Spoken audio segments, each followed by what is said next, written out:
on this channel, I talk about full-time travel and getting started and all the questions that you might have about that. I also talk about world schooling and digital nomad, or how to become one. So today I have a fun video. I wanted to talk about 5 hacks for pool noodles. So I went to the dollar store and I bought this pool noodle right here for, I don't know, I think it was $1.50. You can find them in just about every place. I've found them in the Dominican Republic, I've found them in Mexico, I've found them all over the world. And they're really handy when you're traveling. I'm going to give you some reasons why. So, I don't know where my other piece went. Oh, here it is. So you can, I just cut this off the end of here. So I just, took a knife, cut it. And then I cut, if you can see, I cut these off of here. And so this really works well so imagine this is the door. You just pop it on there and then it hits that and little fingers don't get pinched. So if you're in an Airbnb or a hotel or whatever, and you don't want the toddler to pinch their fingers into the door, you can easily do this and it travels quite nicely. You can make it before you leave. I always make a few. I can put them over the top of the door and then little fingers can't reach it, but it also prevents them from slamming the door. You can also, I'm not sure where my other piece went, but you can, anyway, here it is. Sorry. You can also cut, like I usually cut several of these, and it's just cut off this end of a pool noodle. As you can see, this one's quite short. I've cut it up. And so you can take a piece of string or whatever you want and put it through here and tie your keys on it.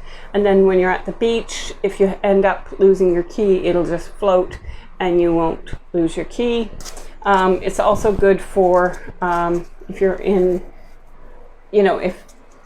for me anyway, we rented an Airbnb and I was given 2 keys on a ring and they were really hard to keep track of. So I just tied them onto a pool noodle and then I was able to spot it easily. You can also, kids can play with them, you could, as a toy. And it also helps at the beach if you have your keys and things like that tied to these, because if they fall in the sand, then they don't risk getting covered up and lost, because this usually stays visible. Another thing you can do is if you have a coffee table. So what I've done is, I don't know if you can see that, but I've just cut a slice down this whole part here carefully. And so what you can do is if you have a coffee table, you can just fit this over the edge so that little heads don't bang onto the edge or the corners. I use this actually on my desk because it's just like a table and I need to type, and it helps for my wrists to not be right on the edge of the table.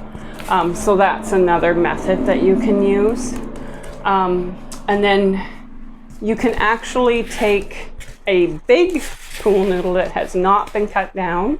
You can put it under the sheet on the edge of the bed and then put the sheet tight underneath, and it works as a bed rail for a small toddler so they don't fall out of bed. So normally what I do is, if we're in a hotel and normally one of the big kids would sleep with the toddler, but if that's not possible, I would take 2 of these, one on each side, and then he couldn't roll out. If you have a baby, you can take a simple pillowcase from the hotel or from your bag, whichever you prefer, depending on how germophobic you are. And I just fold it like this, slide it into the pillowcase. I did this quite a lot when my son was a baby.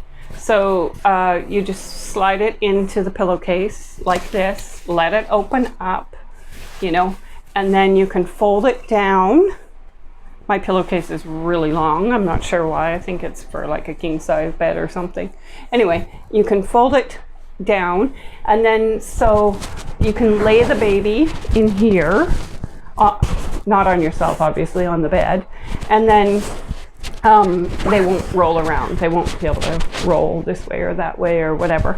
And it's quite a cozy little nest for them. And I know they sell those. They sell them now, these nests that are like padded around for sleeping on the bed or for on the floor or wherever. But you can just make one with a pillowcase and a pool noodle.